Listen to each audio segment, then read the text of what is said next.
Dejábamos al Libertador en Venta Quemada, había ya mandado a ahorcar a Fernández Binoni, la patria estaba a salvo, y hay que recordar pues estos hechos.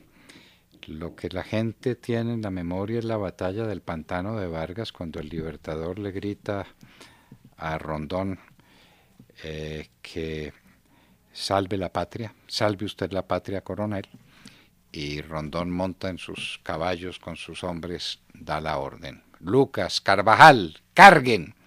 Es la orden del Libertador. Lucas y Carvajal también venían de los llanos venezolanos, porque hay que decirlo, el peso grande de la campaña libertadora desde el punto de vista militar lo dan los oficiales venezolanos.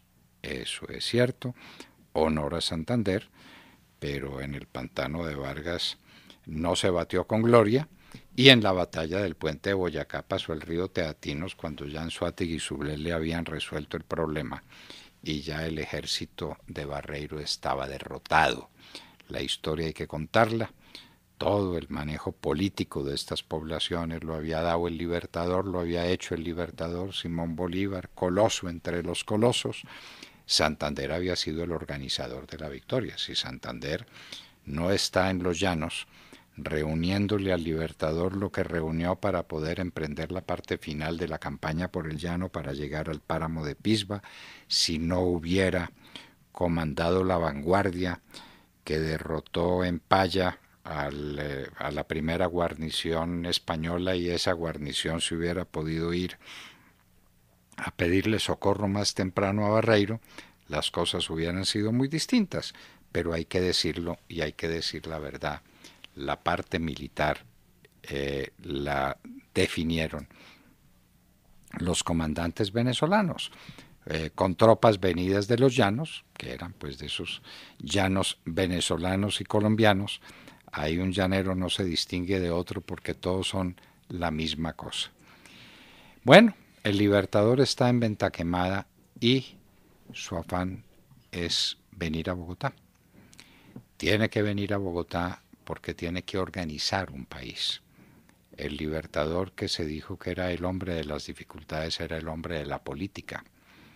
El Libertador no podía dejar que los españoles tuvieran un segundo aire, que se recuperaran, que pudieran reemprender la marcha, porque sabía cuántas dificultades tendría para derrotarlo. Sámano se había ido de Bogotá, pero el Libertador no sabía cuándo Sámano podía regresar o podía recibir tropas de refresco, y entonces el afán del Libertador era llegar a Bogotá, y tenía que llegar a Bogotá en unas marchas muy difíciles. Pues la avenida de Venta Quemada acá nos parece un paseo, pero en aquel entonces a caballo. Ahí está el puente del Común donde pasa el Libertador y viene hacia una ciudad que no tiene ni idea de lo que ha pasado. Apenas rumores de que el Libertador puede aproximarse, pero lo están esperando con un gran ejército, y no, nadie se imagina que llegue a Bogotá un hombre solitario montado en su caballo y que viene no a disfrutar de las mieles de la victoria y a esperar que lo atiendan en banquetes y que lo llenen de gloria, sino a dar instrucciones, a mandar, a organizar un país. Aquí en Bogotá se dan escenas de júbilo. El Libertador ha derrotado el ejército enemigo, pero ha llegado completamente solo. Si los españoles lo hubieran esperado con 4 o 5 hombres, lo hubieran muerto. Pero Bolívar no estaba para pensar en esas pequeñeces, y él tenía la seguridad de que el pueblo lo iba a acompañar, y llega a Bogotá. ¿Cuáles fueron las instrucciones del Libertador? ¿Qué fue lo que pasó inmediatamente después? Inmediatamente después, y esto forma parte fundamental de nuestra historia, el Libertador divide sus tropas y las manda a dar los golpes definitivos al ejército realista. En Santander venía parte de un ejército que no alcanzó a llegar ni al Pantano de Vargas ni a Boyacá, pero había que vencerlo, había que perseguir a Sámano y había que someterlo.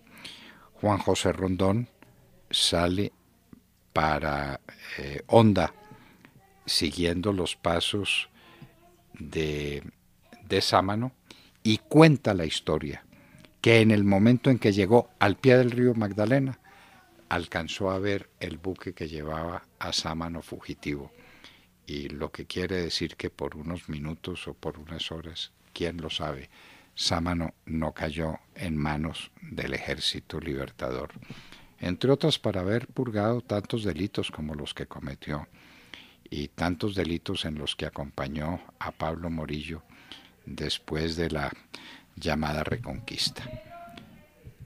El Libertador pues divide sus tropas, da las órdenes pertinentes, pero ni la mente del Libertador ni su espíritu infatigable dan por completa la victoria. La victoria no se dará sino cuando Venezuela sea libre.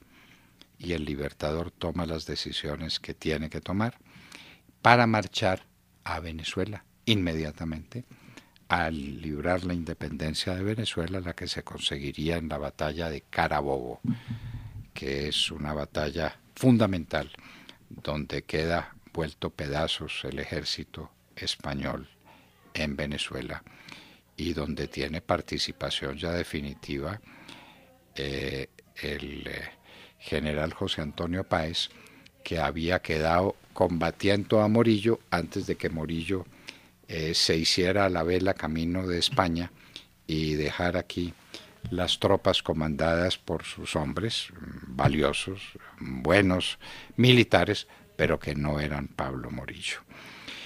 El Libertador deja el manejo de la Nueva Granada, porque esto ya es la Nueva Granada, en manos de Santander, y le da disposiciones claras y le entrega a Santander la responsabilidad de los 37 oficiales del ejército realista que se han entregado. Santander se queda gobernando la Nueva Granada y comete un acto que la historia recoge con estupor algunos, buscando explicaciones los otros que no tienen. Eso no tiene explicaciones de ninguna clase, porque Santander, en lugar de cumplir las órdenes del Libertador, que implicaban desde luego el respeto de la vida de Barreiro y de sus hombres, entre otras para canjearlo por los muchos presos que los españoles tenían en Venezuela. Y Santander, apartándose de las instrucciones del Libertador, no somete a juicio, sino que asesina a Barreiro y a los 37 oficiales del ejército español.